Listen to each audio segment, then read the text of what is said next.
Bismillahirrahmanirrahim, dear students. Welcome to Shah Group Educational Channel. This is your biology class and I am your teacher Sarumer. Students, bio में chapter number 4 जिसका नाम है support and movement. Previous lecture में हमने human skeleton पर बात की और हमने देखा कि ह्यूमन स्केलेटन बोन्स और कार्टिलेजेस से बना हुआ होता है।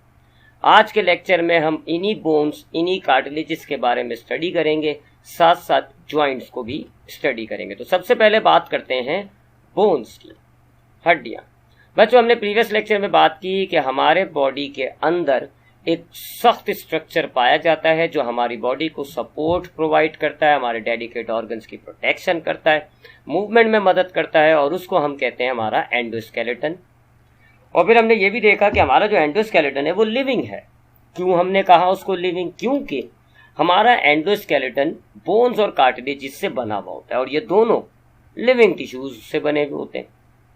सो हमारा जो एंडोस्केलेटन है वो बोन्स से बना हुआ है और कार्टिलेजेस, तो बोन्स जो है हमारे एंडोस्केलेटन में सख्त हड्डियों को कहा जाता है। आपके जिस्म की तमाम सख्त हड्डियां, टफ स्ट्रक्चर्स जो हैं, दे आर कॉल्ड बोन्स। ये इनइलास्टिक होती है। इनइलास्टिक का मतलब ये लचकदार नहीं होती। जैसे होता है ना रबड़ बैंड होता है, आप उसको खींचें वो खिंच जाता है, फिर छोड़ें वापस ओरिजिनल शेप में आ जाएगा।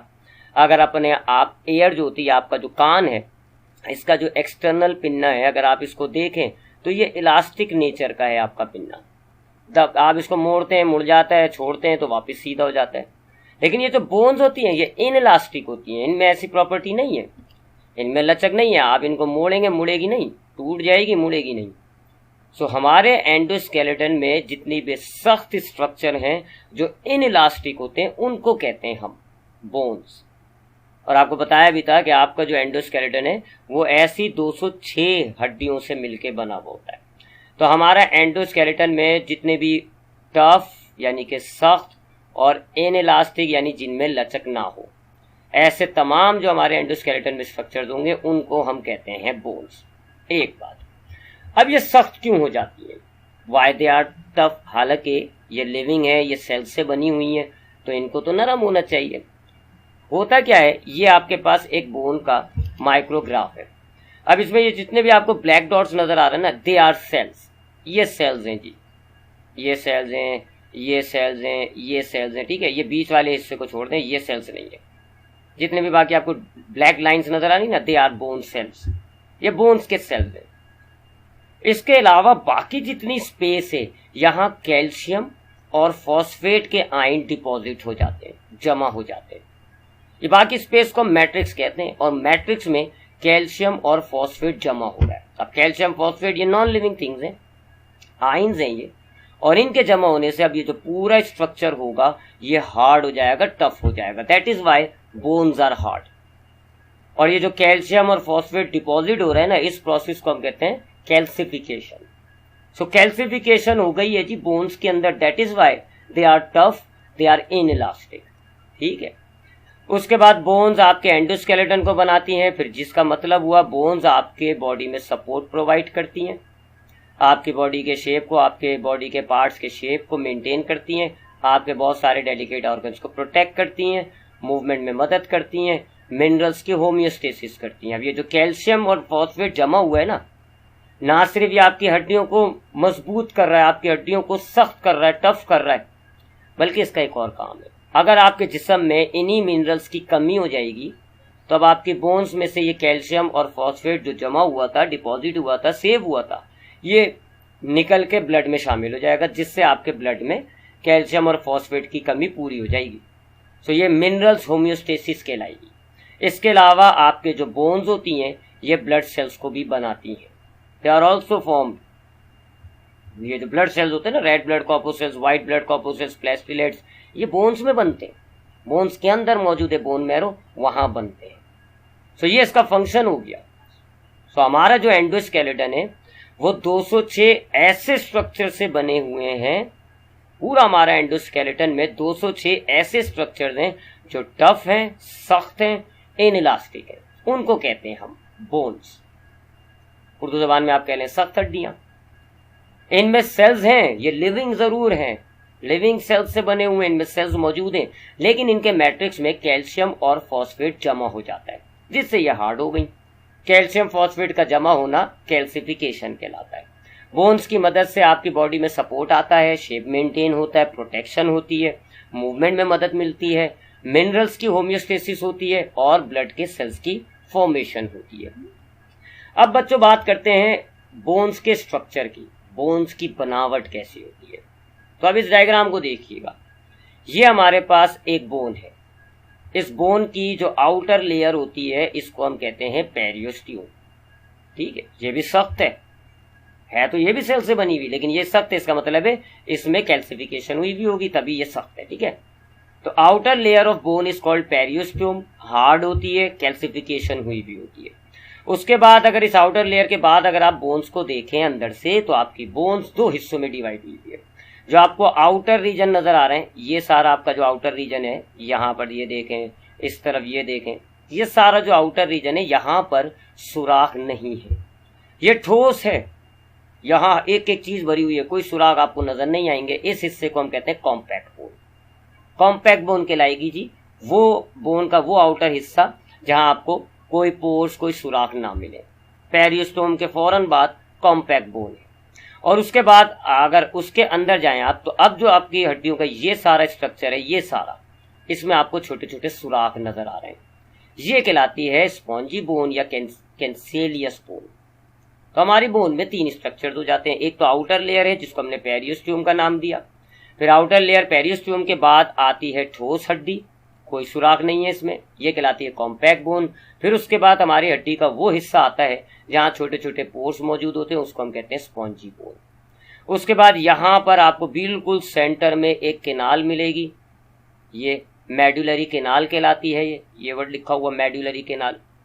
और इस केनाल के अंदर एक बोन मैरो भरा हुआ होता है, ये खाली केनाल नहीं होगी, इसमें एक येलो या रेडिश कलर का ना बोन मैरो भरा हुआ होता है। और जो बोन सेल्स होते हैं वो इन्हीं बोन मैरो से बनते हैं। जो सेल्स होते हैं ना ब्लड के सेल्स, वो यहीं बनते हैं जी बोन मैरो के अंदर। सो ये आपकी हड्डी का एक जरा ओवरव्यू हो गया। आउटर लेयर को हमने क्या नाम दिया, पेरियोस्टियम। पेरियोस्टियम के बाद हमारी अंदर हड्डी में शुरू का हिस्सा जो है वो ठोस होता है, उसको हम कहते हैं कॉम्पैक्ट बोन।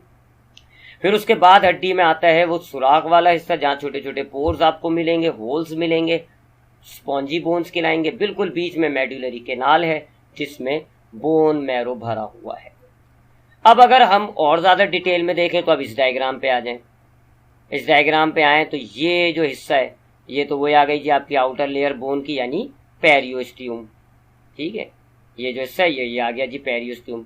उसके बाद यहां तक का ये हिस्सा जो है, एक मिनट में जरा दोबारा कर दूं, ये हिस्सा, ये जो आपको हिस्सा नजर आ रहा है ना, ये सारा हिस्सा ये कॉम्पैक्ट बोन है, यहाँ सुराग नहीं है। ये जो आपको डॉट्स नजर आ रहे हैं ये सुराग नहीं है, ये पूरे सेल्स हैं, पूरे टिश्यूज हैं।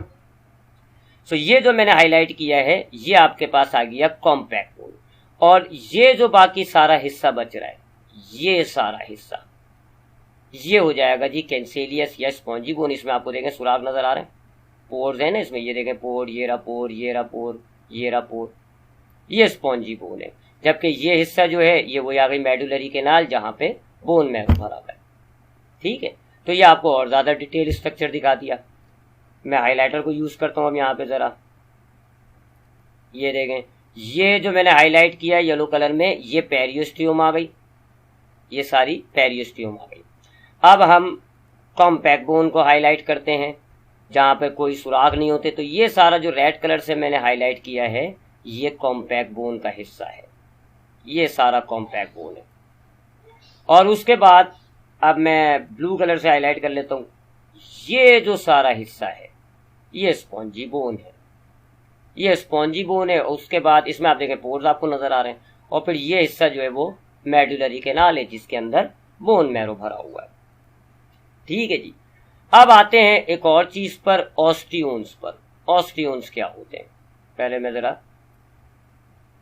ये देखते हैं। अच्छा, अब ये जो कॉम्पैक्ट बोन में भी और ये स्पॉन्जी बोन में भी होता है, जो स्ट्रक्चर हम पढ़ने जा रहे हैं ऑस्टियोन, ये दोनों में होगा, कॉम्पैक्ट बोन में भी स्पॉन्जी बोन में भी। बस फर्क ये है कि कॉम्पैक्ट बोन में ऑस्टियोन्स काफी क्लोज होते हैं एक दूसरे के, जबकि स्पॉन्जी बोन में ऑस्टियोन्स के दरमियान गैप मिलेगा आपको। आप कॉम्पैक्ट बोन को ही देख लें, आपको ऐसे रिंग टाइप की कुछ स्ट्रक्चर नजर आ रहे हैं, ये रहा रिंग टाइप का स्ट्रक्चर। इनको कहते हैं हम ऑस्टियोन्स। जो हमारे ब्लड के सेल्स होते हैं वो इनमें है। पूरी बोन आपकी ऑस्टियोन से बनी हुई है। तो ये ऑस्टियोन है। ऑस्टियोन आपको बता दिया और ज्यादा डिटेल में स्ट्रक्चर नजर आ रहा है आपको। ये बीच में सेंट्रल केनाल होती है, ये सेंट्रल केनाल, यहाँ मौजूद होती है नर्व और वेन्स और आर्टरीज। ठीक है, यहाँ पर ब्लड वेसल्स होंगी, नर्व्स होंगी, जिससे आपका ये जो पूरा टिश्यू है ये ब्लड सिस्टम यानी सर्कुलेटरी सिस्टम से भी कनेक्ट हो जाएगा और नर्वस सिस्टम से भी कनेक्ट हो जाएगा।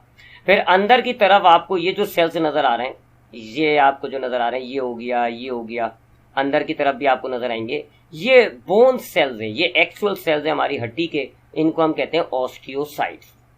और आउटर रिंग में अगर आप देखें, मैं यहां पे जरा इसको रब करूं, ये हाँ, अगर आउटर रिंग में आप देखें तो आपको दो डिफरेंट किस्म के सेल्स मिलेंगे। एक जो ब्लू कलर में हमने बनाए हुए हैं ये कहलाते हैं ऑस्टियोब्लास्ट, और एक बिल्कुल डिफरेंट नोयत का सेल है उसको हम कहते हैं ऑस्टियोक्लास्ट। तो हमारे पास ऑस्टियोन में 3 किस्म के सेल हैं।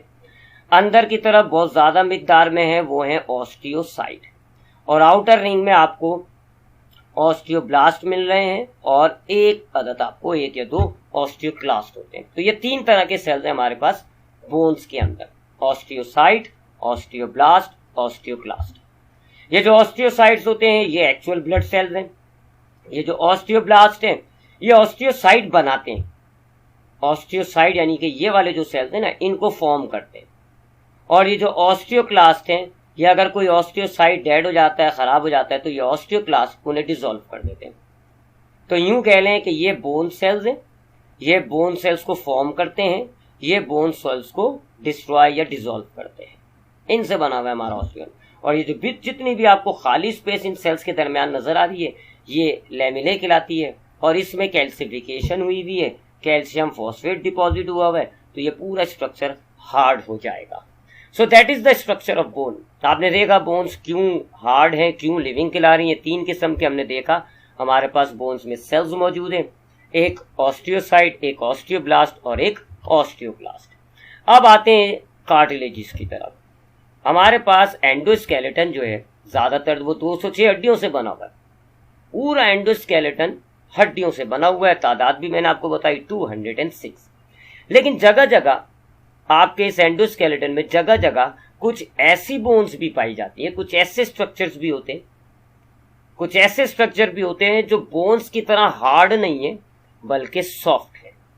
बोन्स की तरह हार्ड नहीं है बल्कि क्या है, सॉफ्ट। बोन्स की तरह इनइलास्टिक नहीं है बल्कि कैसी है, इलास्टिक यानी फ्लेक्सिबल, लचक है इनमें। उनको कहते हैं हम कार्टिलेजिस। ठीक है, इनकी तादाद हम काउंटेबल नहीं कर सकते क्योंकि बहुत सारी हैं। बोन्स तो स्पेसिफिक 206 है, बट ये आपको हर हड्डी के एंड में नजर आएगी, फिर जगह जगह भी मौजूद है। ठीक, तो कार्टिलेजिस क्या है, हमारे एंडोस्केलेटन में पाए जाने वाले कुछ ऐसे स्ट्रक्चर जो बोन्स की तरह हार्ड नहीं बल्कि सॉफ्ट होते हैं, बोन्स की तरह इनइलास्टिक नहीं बल्कि इलास्टिक यानी फ्लेक्सिबल होते हैं। अब अंदाजा लगा सकते हैं जी बोन्स हार्ड क्यों थी। हालांकि वो लिविंग थी, उनमें सेल्स थे, बट वो हार्ड क्यों थी, क्योंकि उसमें कैल्सिफिकेशन हुई हुई थी। उसके मैट्रिक्स में कैल्शियम और फॉस्फेट जमा हुआ था। जबकि ये सॉफ्ट हैं तो इसका मतलब है इनमें कैल्सिफिकेशन नहीं हुई भी होगी। ठीक है, सो अगर आप इसके स्ट्रक्चर को देखेंगे आपको इसमें कैल्सिफिकेशन नहीं नजर आएगी। इसके स्ट्रक्चर को अभी हम स्टडी करेंगे, आप देखिएगा उसमें सेल्स होंगे लेकिन उसका जो मैट्रिक्स होगा वहां कैल्शियम फॉस्फेट जमा नहीं हुआ हुआ, तभी तो ये सॉफ्ट हुई है। ये आपको कहां कहां मिलेंगे आपके एंडोस्केलेटन में। एक तो आपको ये मिलेंगे joints between the bones, bones के बीच में ज्वाइंट, जो आज के लेक्चर में हम स्टडी करेंगे ज्वाइंट्स। हर आपको हड्डी के आखिर में ये जो ब्लू कलर का नजर आ रहा है ये कार्टिलेज होता है, हर हड्डी के आखिर में होता है, लिहाजा ज्वाइंट्स में मौजूद होगा। इसके अलावा आपको आपका जो एयर होता है उसका पिन्ना जो है उसमें ये पाया जाएगा। आपकी नोज में ये मौजूद होता है। ब्रोंकल ट्यूब्स के अंदर हमने पढ़ा कि हमारे ट्रैकिया में ये होते हैं सी शेप के कार्टिलेजिस, सी शेप होता है इनका, और क्या है ये कार्टिलेजिस, सॉफ्ट है, ये इलास्टिक है। तो एयर में है, नोज में है, ब्रोंकियल ट्यूब्स के अंदर है। वर्टिब्रा जो है हमारे उनके बीच में होता है। ये वर्टिब्रल कॉलम में ये एक वर्टिब्रा हो गया, ये दूसरा वर्टिब्रा हो गया, ये तीसरा वर्टिब्रा हो गया। इनके बीच में जो ग्रीन कलर का आपको यहाँ शो किया हुआ है ये कार्टिलेजेस है, वर्टिब्रा के बीच में मौजूद होंगी कार्टिलेजेस। इसके अलावा रिब्स के आखिर में आपको मिलेंगी। ये देखें जी, ये रिब्स का एंड है, आपको रिब्स के एंड में कार्टिलेजेस मिलेंगी। इस तरफ की ये रिब्स आ गई, ये रिब्स हैं, तो ये देखें जी रिब्स के आखिर में आपको कार्टिलेजेस मिलेंगी। ठीक है, तो कहाँ कहाँ है ये आपने देखा, ये आपके जॉइंट्स बोन्स के आखिर में है, आपकी ब्रोंकियल ट्यूब यानी ट्रैकिया में मौजूद है, एयर में मौजूद है, नोस में मौजूद है, वर्टिब्रल कॉलम के हर वर्टिब्रा के बीच में मौजूद है, और रिब्स के आखिर में भी कार्टिलेजेस पाए जाते हैं। कार्टिलेजेस क्या होते हैं? सॉफ्ट हैं, ये इलास्टिक होती हैं, फ्लेक्सिबल होती हैं, इनमें कैल्शियम डिपॉजिट नहीं हुआ होता। अब इसके स्ट्रक्चर की बात करें तो ये इसका स्ट्रक्चर होता है जी, ये भी लिविंग होता है, बोन्स की तरह ये भी लिविंग्स है। इसमें भी आपको सेल्स मिलेंगे और इसके सेल्स एक ही किस्म के होते हैं और उनको हम कहते हैं कॉन्ड्रियोसाइट्स। डायग्राम में ये कॉन्ड्रियोसाइट्स आपको नजर आ रहे होंगे, ये कॉन्ड्रियोसाइट्स हैं। और ये कॉन्ड्रियोसाइट्स डूबे हुए हैं किस में? प्रोटीन से बने एक मैट्रिक्स के अंदर। ये जो आपको ये जो नजर आ रहा है ना, ये जो बाकी इसको बैकग्राउंड में आपको जो कलर नजर आ रहा है, ये है जी मैट्रिक्स। किससे बना हुआ है? प्रोटीन से बना हुआ है। इसमें कैल्शियम और यानी कि कैल्शियम फॉस्फेट डिपॉजिट नहीं हुआ होगा, calcium phosphate does not deposit, तो तभी ये सॉफ्ट हुआ है, कोई कैल्सिफिकेशन इसमें नहीं होगी। इतना सिंपल स्ट्रक्चर है कार्टिलेज का। मैट्रिक्स है, प्रोटीन से बना हुआ, और सेल्स इसमें है, सेल्स को हम कहते हैं कॉन्ड्रियोसाइट्स। कोई कैल्शियम कोई फॉस्फेट डिपॉजिट नहीं हुआ होगा। सो अभी हमने जो दो तरह के स्ट्रक्चर पढ़े हमारे एंडोस्केलेटन में पाए जाते हैं, बोन्स, कार्टिलेजेस, इन पर डिफरेंसेस पर आते हैं जरा। सो बोन्स हार्ड होती हैं, सख्त होती हैं, it is hard and tough. Cartilages क्या होंगी? सॉफ्ट होंगी, फ्लेक्सिबल होंगी। बोन्स इनइलास्टिक होती हैं, कार्टिलेजेस क्या होंगी? इलास्टिक नेचर की होंगी। बोन्स के सेल्स को हम ऑस्टियोसाइट्स कहते हैं, जबकि कार्टिलेजेस के सेल्स को हम कॉन्ड्रियोसाइट्स कहते हैं। बोन्स के अंदर आपको ब्लड कैपिलरीज मिलेंगी। याद है ऑस्टियोन हमने जब दिखाया आपको, तो उसके अंदर बीच में सेंट्रल कैनाल थी, उसमें नर्व भी थी और ब्लड कैपिलरीज भी थी। इसका मतलब बोन्स में ब्लड कैपिलरीज हैं, जबकि कार्टिलेजेस में ब्लड कैपिलरी नहीं होती। अभी मैंने आपको दिखाया कार्टिलेज का स्ट्रक्चर, सिर्फ मैट्रिक्स था, कॉन्ड्रियोसाइट्स थे, कोई ब्लड कैपिलरी नहीं थी। सो बोन्स में आपको ब्लड कैपिलरीज मिलेंगी, जबकि कार्टिलेजेस में ब्लड कैपिलरीज नहीं होगी। बोन्स में कैल्सिफिकेशन हुई भी होगी, कैल्शियम फॉस्फेट डिपॉजिट हुआ होगा, कार्टिलेजेस में कैल्शियम डिपॉजिट नहीं होता। So that are the differences between bones and cartilages. अब आज के लेक्चर के तीसरे हिस्से की तरफ आएंगे, जॉइंट्स की बात करेंगे। जॉइंट्स क्या होते हैं बच्चों? हमारी बॉडी के वो हिस्से, वो जगह जहां दो बोन्स आपस में मिल रही हो, उनको जॉइंट्स कहा जाता है। मिसाल के तौर पे नी, घुटना, यहां पर आप देखें जी आपकी दो हड्डियां आपस में, दो या दो से ज्यादा हड्डियां, तो यहाँ नी में 3 हड्डियां जुड़ रही हैं, एक आपकी फीमर है और नीचे आपकी 2 होती हैं, टिबिया, फेबिला। तो नी के पास, नी वो हिस्सा है जहां पर ये तीनों हड्डियां आकर जुड़ रही हैं। सिमिलरली एल्बो ले लें आप, एल्बो में भी आपकी 3 हड्डियां आकर जुड़ती हैं। तो हमारे जिस्म के, हमारे एंडोस्केलेटन के वो पॉइंट्स जहां 2 या 2 से ज्यादा हड्डियां आपस में जुड़ जाएं, उसको जॉइंट्स कहा जाता है। अब जॉइंट के स्ट्रक्चर को देखते हैं, इस डायग्राम को देखेंगे। ये हमारे पास एक बोन आ गई जी, और ये हमारे पास दूसरी बोन आ गई। अब ये दोनों बोन्स आपको इस हिस्से में कनेक्ट हुई भी नजर आ रही है, तो ये कहलाएगा ज्वाइंट, ये ज्वाइंट हो जाएगा। अब ज्वाइंट के स्ट्रक्चर को देखें तो ज्वाइंट जो है, ये ज्वाइंट पूरा का पूरा ज्वाइंट एक कैप्सूल में पैक हुआ है, नजर आ रहा है आपको? ये पूरा एक कैप्सूल, एक यहां पर देखें, ये पूरा कैप्सूल में ज्वाइंट जो है ना वो पैक हुआ होता है। इस कैप्सूल के अंदर आपको ये जो ये नजर आ रही है आपको, ये एक मेम्ब्रेन होती है। इस मेम्ब्रेन को हम कहते हैं साइनोवियल मेम्ब्रेन। ठीक है, मैं यहाँ पे जरा दूसरा कलर ले लेता हूँ। हाँ, ये है जी साइनोवियल मेम्ब्रेन, कैप्सूल के अंदर होती है, ये साइनोवियल मेम्ब्रेन है। तो 2 हड्डियां जहां जुड़ रही होंगी उसको कहते हैं हम ज्वाइंट। पूरा का पूरा ज्वाइंट एक कैप्सूल में पैक हुआ हुआ है। इस कैप्सूल के अंदर आपको मिलेगी साइनोवियल मेम्ब्रेन। साइनोवियल मेम्ब्रेन के बाद पूरा का पूरा जो अंदर ज्वाइंट का पोर्शन है वो खाली स्पेस होती है, उस खाली स्पेस को हम कहते हैं साइनोवियल कैविटी। फिर ये मेम्ब्रेन इस साइनोवियल कैविटी में एक फ्लूइड भर देता है, उस फ्लूइड को हम कहते हैं साइनोवियल फ्लूइड। तो इसका मतलब हुआ साइनोवियल मेम्ब्रेन के बाद इस पूरे ज्वाइंट की जो खाली स्पेस है वो खाली नहीं है, वो फ्लूइड से भरी हुई है। एक ट्रांसपेरेंट सा फ्लूइड साइनोवियल फ्लूइड कहलाता है। इसके अलावा आपको ज्वाइंट में और क्या चीज मिलेगी, आपकी ये जो दोनों बोन्स हैं इनके आखिर में कार्टिलेज लगा हुआ होता है। इस बोन का कार्टिलेज ये रहा, इस बोन का कार्टिलेज ये रहा। बोन्स के आखिर में जो कार्टिलेजेस पाए जाते हैं उनको हम कहते हैं आर्टिक्यूलर कार्टिलेज। तो ये चीजें हैं आपके पास एक ज्वाइंट्स में। दो बोन्स के दरमियान ज्वाइंट बना हुआ है। कैसे बनता है जी, बाहर है कैप्सूल, उसके बाद आती है साइनोवियल मेम्ब्रेन। अब दोनों साइनोवियल मेम्ब्रेन के बीच की स्पेस है साइनोवियल कैविटी, जिसमें साइनोवियल फ्लूइड भरा हुआ है। दोनों हड्डियां एक दूसरे से बिल्कुल नहीं जुड़ी हुई, थोड़ा सा गैप है, और दोनों हड्डियों के आखिर में आर्टिक्यूलर कार्टिलेज पाया जाता है। इसके अलावा एक और चीज होगी जी आपके बोन्स के अंदर, जिसको हम कहते हैं लिगामेंट। ये अब कैप्सूल ज्वाइंट वगैरह जो आपने स्टडी कर लिया, उसके अलावा या ये लेते हैं, इसके अलावा देखें जी इस स्ट्रक्चर को देखें आप, ये कुछ फाइब्रस कनेक्टिव टिश्यूज हैं जिन्होंने एक हड्डी से दूसरी हड्डी को पकड़ा हुआ है, जोड़ा हुआ है।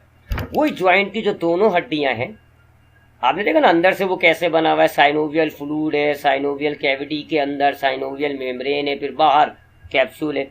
लेकिन फर्दर एक्स्ट्रा प्रोटेक्शन हो रही है, एक्स्ट्रा यानी कि मजबूती आ रही है। कैसे, दोनों हड्डियों को बाहर से एक कार्टिलेज की, एक कनेक्टिव टिश्यू की, फाइब्रस कनेक्टिव टिश्यू की मदद से अटैच किया हुआ है। सो इस फाइब्रस टिश्यू को हम कहते हैं लिगामेंट। ठीक है, ये लिगामेंट क्या है, दो बोन्स जिस टिश्यू से कनेक्ट होती हैं, फाइब्रस कनेक्टिव टिश्यू, उसको कहते हैं हम लिगामेंट। यहाँ एक बात और याद रखिएगा, एक होता है टेंडन। ठीक है, इसी तरह का एक टेंडन भी होगा। टेंडन भी फाइब्रस कनेक्टिव टिश्यू है, लिगामेंट भी फाइब्रस कनेक्टिव टिश्यू है। दोनों टिश्यूज है, दोनों दो चीजों को कनेक्ट कर रहे हैं। फर्क क्या है, लिगामेंट दो हड्डियों को कनेक्ट करता है, यानी लिगामेंट एक बोन से शुरू होगा और दूसरी बोन पे जाके खत्म होगा।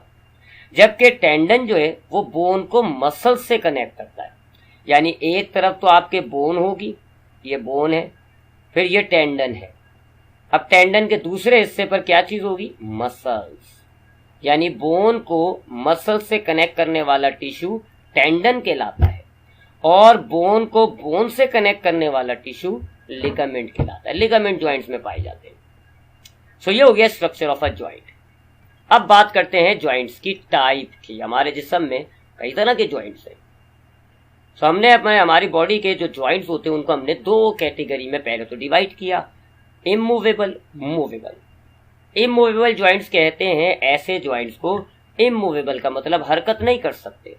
अगर दो हड्डियां या दो से ज्यादा हड्डियां जुड़ जाएं आपकी बॉडी में लेकिन वहां कोई मूवमेंट ना हो, ऐसे ज्वाइंट्स को हम कहते हैं इमूवेबल। मिसाल के तौर पे हमने बात की पिछले लेक्चर में कि हमारे पास जो क्रेनियम होती है उसमें 8 हड्डियां जुड़कर बनता है। अब इस क्रेनियम में जो 8 हड्डियां हैं उनके ज्वाइंट्स में कोई मूवमेंट नहीं होती। इसी तरह हमने ये भी बात की थी, तो हमारा ये जो पेल्विक गर्डल होता है, एक पेल्विक गर्डल में 3 हड्डियां होती हैं। ये तीनों हड्डियां आपस में जुड़ जाती हैं लेकिन यहाँ कोई मूवमेंट नहीं होती, तो यहाँ पर ज्वाइंट को हम क्या कहेंगे, इमूवेबल। सो जिस्म के ऐसे ज्वाइंट्स जिनमें मूवमेंट ना हो इमूवेबल कहलाती हैं, और ऐसे ज्वाइंट्स जिनमें मूवमेंट हो वो कहलाएंगी मूवेबल ज्वाइंट्स। अब ये जो मूवेबल ज्वाइंट्स हैं इसको हम फर्दर दो कैटेगरी में डिवाइड कर देते हैं, यानी कि जो हरकत करने वाले ज्वाइंट हैं उनको हम दो हिस्सों में डिवाइड करते हैं, पार्शियल मूवेबल ज्वाइंट्स और फ्रीली मूवेबल ज्वाइंट्स। पार्शियल का मतलब होता है हल्की फुल्की, ज्वाइंट होगा लेकिन उसमें मूवमेंट भी होगी लेकिन ज्यादा नहीं, हल्की फुल्की मूवमेंट होगी, तो ऐसे ज्वाइंट्स को हम कहते हैं पार्शियल मूवेबल। मिसाल के तौर पे आपके स्टर्नम और रिब्स में ज्वाइंट मौजूद होता है, ये मूवेबल ज्वाइंट है, मूवमेंट होती है, बट यहाँ कोई ज्यादा मूवमेंट नहीं होती, हल्की फुल्की मूवमेंट होती है। रिब्स बस आपकी आउटवर्ड इनवर्ड बस ऐसे मूव हो रही होती है, तो ये कहलाएगा पार्शियल मूवेबल ज्वाइंट। और अगर आपके ज्वाइंट में बहुत ज्यादा अच्छी बढ़िया मूवमेंट है तो ये फ्रीली मूवेबल ज्वाइंट कहलाएगा। अब ये जो फ्रीली मूवेबल ज्वाइंट है इसको 4 कैटेगरी में हम तकसीम करते हैं, 4 कैटेगरी में, hinge joint, ball and socket joint, pivot joint और स्लाइडिंग ज्वाइंट। ठीक है, पहली कैटेगरी क्या है, हिंज ज्वाइंट। हिंज ज्वाइंट ऐसे ज्वाइंट को कहा जाता है जो सिर्फ आपकी बोन को एक ही प्लेन में, एक ही सिम्त में घुमाए। यानी अगर आपकी बोन वर्टिकली मूव कर रही है तो बस सिर्फ वर्टिकल मूव करेगी, हॉरिजॉन्टल नहीं। या अगर ज्वाइंट आपकी बोन को हॉरिजॉन्टल मूव करा रहा है फिर हॉरिजॉन्टली मूव होगा, वर्टिकल नहीं। मिसाल के तौर पे आपका जो नी ज्वाइंट होता है, आपका जो एल्बो ज्वाइंट होता है, वो हिंज ज्वाइंट होता है। एल्बो या हिंज ज्वाइंट जो है, आपका जो एल्बो है और जो नी ज्वाइंट है, यहाँ अगर आप मूवमेंट को गौर से देखें तो आपका घुटना पैर को सिर्फ एक ही प्लेन में मूव कर सकता है, वर्टिकल। आपका एल्बो आपके हाथ को सिर्फ लंबाई में मूव कर सकता है, ठीक है। तो ऐसे ज्वाइंट्स जो हड्डी को सिर्फ एक प्लेन में मूव करें हिंज कहलाते हैं, हिंज ज्वाइंट। दूसरे होते हैं बॉल एंड सॉकेट ज्वाइंट। ये बॉल एंड सॉकेट, बॉल मतलब इनका जो हड्डी का एक सिरा होगा ना वो बॉल की तरह होता है, सॉकेट मतलब सुराख होगा जिसमें वो हड्डी फिक्स हो जाती है। बॉल एंड सॉकेट ज्वाइंट ऐसे ज्वाइंट्स को कहा जाता है जो कि आपकी हड्डी को एक नहीं कई प्लेन्स में, डिफरेंट प्लेन्स में हड्डी मूव हो सके, उसको कहते हैं बॉल एंड सॉकेट ज्वाइंट। मिसाल के तौर पे आपके जो शोल्डर में मौजूद ज्वाइंट है, पेक्टोरल गर्डल को ह्यूमरस से जो कनेक्ट कर रहा है ना जो ज्वाइंट, वो बॉल एंड सॉकेट है। इस शोल्डर ज्वाइंट की वजह से आप अपने हाथ को लंबाई में, चौड़ाई में मुख्तलिफ प्लेन में मूव कर सकते हैं। इसी तरह जो फीमर और पेल्विक गर्डल के बीच का ज्वाइंट है, जो आपको डायग्राम में भी नजर आ रहा है, ये भी एक बॉल एंड सॉकेट ज्वाइंट है। इस ज्वाइंट की मदद से आप अपने फीमर को डिफरेंट प्लेन में मूव कर सकते हैं। सो अगर एक प्लेन में मूवमेंट हो रही है तो वो हिंज ज्वाइंट है, एक से ज्यादा प्लेन में मूव हो रही है तो बॉल एंड सॉकेट ज्वाइंट है। अगला ज्वाइंट है जी पाइवोट ज्वाइंट। ये ऐसे ज्वाइंट को कहा जाता है जहां हड्डी ट्विस्ट कर रही हो, घूम रही हो, सीधी से उल्टी हो रही हो, उल्टी से सीधी हो रही हो। जैसे इस डायग्राम में आपको नजर आ रहा होगा, ये जो एरो जहां बना हुआ है ये है पाइवोट ज्वाइंट। ये ज्वाइंट आपकी हड्डी को किसी प्लेन में मूव नहीं कराता, बल्कि अगर आप इस ज्वाइंट का इस्तेमाल करें तो आपकी हड्डी ट्विस्ट हो जाती है, घूम जाती है। तो ऐसे ज्वाइंट को हम कहते हैं पाइवोट ज्वाइंट। हमारी नेक में भी मौजूद होते हैं, जिसकी वजह से हम अपनी नेक को रोटेट कर रहे होते हैं, ट्विस्ट कर रहे होते हैं। और आखिरी ज्वाइंट है जी ग्लाइडिंग ज्वाइंट, इसको हम स्लाइडिंग भी कहते हैं। अगर दो हड्डियों के दरमियान ज्वाइंट है और जब आप मूव करें तो एक हड्डी दूसरी हड्डी पर स्लाइड कर रही हो, घिस रही हो, इसको हम कहते हैं स्लाइडिंग या ग्लाइडिंग ज्वाइंट्स। तो ये होते हैं बच्चों ज्वाइंट्स की टाइप। सबसे पहले हमारे पास दो तरह के ज्वाइंट्स हैं, एक जो मूव नहीं कर सकते इमूवेबल कहलाएंगे, जो मूव कर सकते हैं मूवेबल कहलाएंगे। फिर मूवेबल को हमने दो कैटेगरीज में डिवाइड किया, हल्की फुल्की मूवमेंट है तो पार्शियल, अच्छी खासी मूवमेंट हो तो फ्रीली। फिर फ्रीली मूवमेंट को, मूवेबल ज्वाइंट्स को हमने फिर चार कैटेगरीज में डिवाइड किया। एक हो गए हिंज ज्वाइंट जहां बोन्स खाली एक प्लेन में मूव होती है। एक हो गए बॉल एंड सॉकेट ज्वाइंट जहां बोन्स काफी प्लेन में मूव होती है। पाइवोट ज्वाइंट जहां बोन ट्विस्ट होती है। ग्लाइडिंग ज्वाइंट जहां बोन स्लाइड होती है। सो ये था बच्चों आज का lecture about bones, cartilages and the joints. Now moving on to section A, MCQs. First MCQs, the cartilages are made up of cells called. Cartilages जिन सेल से बने हुए होते हैं उनको हम क्या कहते हैं? आज के लेक्चर में हमने पढ़ा कि उनको हम कॉन्ड्रियोसाइट्स कहते हैं। Next MCQs, which of the following are bone forming cell. आपने बोन में तीन किस्म के सेल्स पढ़े थे, ऑस्टियोसाइट, ऑस्टियोब्लास्ट, ऑस्टियोक्लास्ट। इनमें से बोन सेल्स बनाने वाले कौन से होते हैं? तो ऑस्टियोसाइट्स जो होते हैं वो तो बोन सेल्स हैं, इनको बनाते हैं ऑस्टियोब्लास्ट, और इनको डिसॉल्व करने वाले ऑस्टियोक्लास्ट होते हैं। विच of the following is more elastic in nature. इनमें से ज्यादा इलास्टिक कौन सा होता है? टेंडन, लिगामेंट, बोन्स, कार्टिलेज या ऑल ऑफ दिस। तो बच्चों लिगामेंट ज्यादा इलास्टिक है, बाकी निस्बतन दोनों ऑप्शन से। Band of tough fibrous connective tissue which are attach to bone and joint. Joint में मौजूद एक ऐसा टिश्यू जो सख्त होता है, फाइब्रस होता है, कनेक्टिव टिश्यूज होता है, बोन को बोन से जोड़ता है, क्या कहलाता है? आज के लेक्चर में हमने उसका नाम दिया लिगामेंट का। विच of the following is a ball and socket joint. आपने आखिर में फ्रीली मूवेबल ज्वाइंट में एक टाइप पढ़ी बॉल एंड सॉकेट ज्वाइंट, जो मुख्तलिफ प्लेन्स में आपकी बोन्स को मूव करा सकता हो। ऐसा joint ball and socket joint कहलाता है। तो वो कौन सा है इनमें से? Hip joint, ball and socket joint, elbow joint या रिस्ट ज्वाइंट? तो बच्चों हिप ज्वाइंट जो है वो बॉल एंड सॉकेट ज्वाइंट है। The joint which move only in one plane, एक ही प्लेन में मूव होने वाला ज्वाइंट हिंज ज्वाइंट कहलाता है।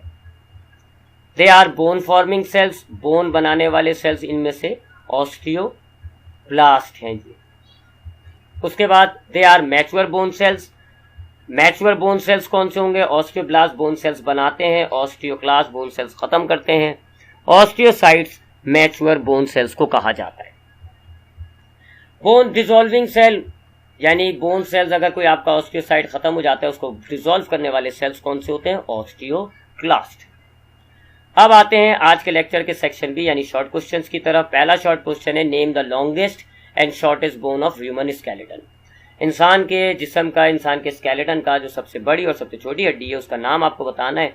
तो आपको पिछले लेक्चर में भी बताया था, femur is the largest bone of the body and step is the, जो हमारे कान में मौजूद होता है स्टेप, वो हमारे जिस्म की सबसे छोटी हड्डी है।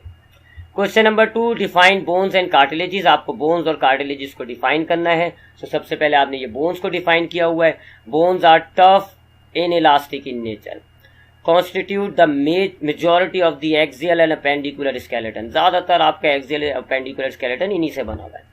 It is made up of cells called osteocytes which are embedded in a matrix of protein called collagen. इनका जो मैट्रिक्स होता है उसको हम कोलेजिन कहते हैं। उसमें डेपोजिशन हुई हुई है किसकी? कैल्शियम फॉस्फेट की, which make the bone tissue hard.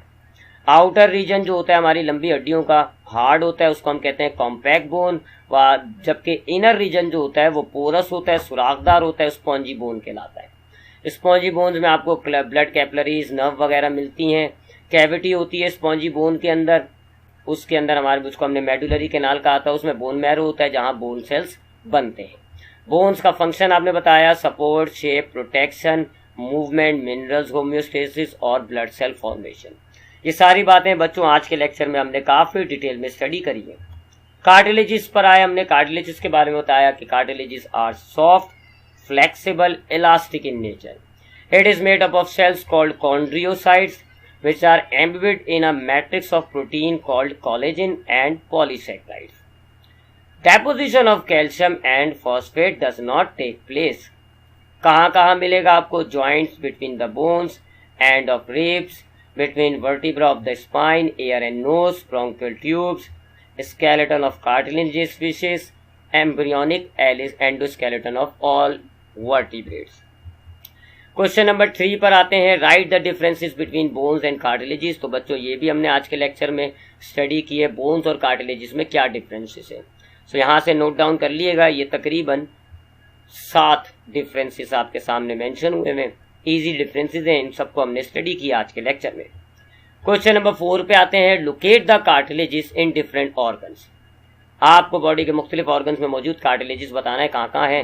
तो ये अभी हमने जो कार्टिलेजेस पढ़ा उसमें भी हमने देखा, लेक्चर में भी हमने देखा कि हमें बिटवीन द जॉइंट्स में जो बोन्स हैं उनके बीच में हमें मिलता है, रिब्स के एंड में मिलता है, वर्टिब्रा के बीच में मिलता है, एयर नोज में और ब्रोंकियल ट्यूब्स में हमें कार्टिलेजेस मिलते हैं। क्वेश्चन नंबर 5 पे आते हैं, define the joints and its structure. Joint को बयान करना है और उसके स्ट्रक्चर को बयान करना है। तो जॉइंट पर हमने लिख दिया, the point of junction of 2 more bones is called joint. 2 bones are attached by fibrous connective tissue called ligament. फिर आपने स्ट्रक्चर ऑफ जॉइंट बताया, joint is enclose in a capsule of ligament. The inner membrane secrete a lubricating fluid called synovial fluid in synovial cavity. End of bone inside the joint is covered by a layer of smooth articular cartilage. Synovial fluid and articular cartilage reduce friction. ये सारा topic आपको आज के lecture में मैंने explain कर दिया। ये आपके पास कार्टिलेज की डायग्राम हो जाती है। क्वेश्चन नंबर 6 है, what are the different types of joint. आपको डिफरेंट टाइप्स जॉइंट की बतानी है। तो सबसे पहले आपने मूवेबल, इमूवेबल बताया। Immovable do not allow any sort of movement, example साथ साथ आपने दी, जॉइंट्स ऑफ स्कल। फिर आपने मूवेबल बताया जी, they allow bones to move. फिर इसकी चूंकि फर्दर डिवीजन है, आपने इसकी फर्दर डिवीजन बताई, कौन कौन सी होती है, एक पार्शियल और एक फ्रीली। पहले आपने पार्शियली मूवेबल जॉइंट्स को बताया कि allow bones to move partially, example आपने दी जी joints in ribs and sternum. फिर फ्रीली मूवेबल की डेफिनेशन आपने दी, allow bones to move freely. फिर ये आपने उसकी टाइप्स को एक्सप्लेन कर दिया। अब आते हैं क्वेश्चन नंबर 7 पे, locate the immovable joints in the human body. Immovable joints आपको बताना है। तो इमूवेबल जॉइंट जो है वो हमारे स्कल में, और वो जो 3 पेल्विक गर्डल की बोन्स हैं उनमें जो है वो इमूवेबल जॉइंट्स होता है। Question number 8, locate the hinge joint in the body. आपको हिंज जॉइंट बताना है बॉडी में कहाँ है। तो हिंज जॉइंट बॉडी में, पहले आपने यहाँ हिंज जॉइंट की डेफिनेशन दी, this joints allow movement in one plane. फिर आपने बताया कि एल्बो, नी और फ्लेंजिस के जो जॉइंट हैं वो हिंज होते हैं। क्वेश्चन नंबर 9, एक्सप्लेन टेंडन्स और लिगामेंट्स। ये भी मैंने आपको आज के लेक्चर में बताया कि टेंडन्स जो है वो बोन्स और मसल्स को एक दूसरे से कनेक्ट करते हैं। फाइब्रस कनेक्टिव टिश्यूज होते हैं जो कि अटैच करते हैं मसल्स को बोन्स से, जबकि लिगामेंट्स भी फाइब्रस कनेक्टिव टिश्यूज हैं मगर ये बोन को बोन से कनेक्ट करते हैं। फिर ये जो टेंडन होता है ये ज़्यादा सख्त, जबकि लिगामेंट जो है ये ज़रा कम सख्त होता है, लेस टफर। इसी तरह टेंडन जो है वो ज़रा कम इलास्टिक होता है, ये ज़रा ज़्यादा इलास्टिक होता है। ठीक है, उसके बाद क्वेश्चन नंबर 10 पर आ जाते हैं। आपको लिगामेंट और टेंडन्स पे डिफरेंस भी लिखना है, तो ये आपने वही डिफरेंस बना दिया कि ये आपके मसल्स और बोन्स को कनेक्ट करता है, या आपके बोन्स को बोन से कनेक्ट करता है। ये ज़्यादा इलास्टिक नहीं होता, ये ज़रा ज़्यादा इलास्टिक होता है। ये आपके मसल से बोन्स को फोर्स ट्रांसफर करता है, जबकि ये आपके जॉइंट्स को स्टेबलाइज रखता है। क्वेश्चन नंबर 11 पे आते हैं। हिंज जॉइंट और बॉल एंड सॉकेट जॉइंट की आपको एक डायग्राम ड्रॉ करनी है। ये हिंज जॉइंट है बच्चों एल्बो का, और ये आपके पास बॉल एंड सॉकेट जॉइंट है हिप का।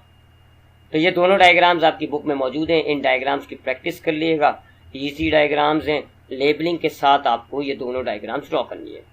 सो ये था बच्चों आज का lecture about bones, cartilages and joints. इंशाल्लाह नेक्स्ट क्लास में मुलाकात होती है। अल्लाह हाफ़िज़।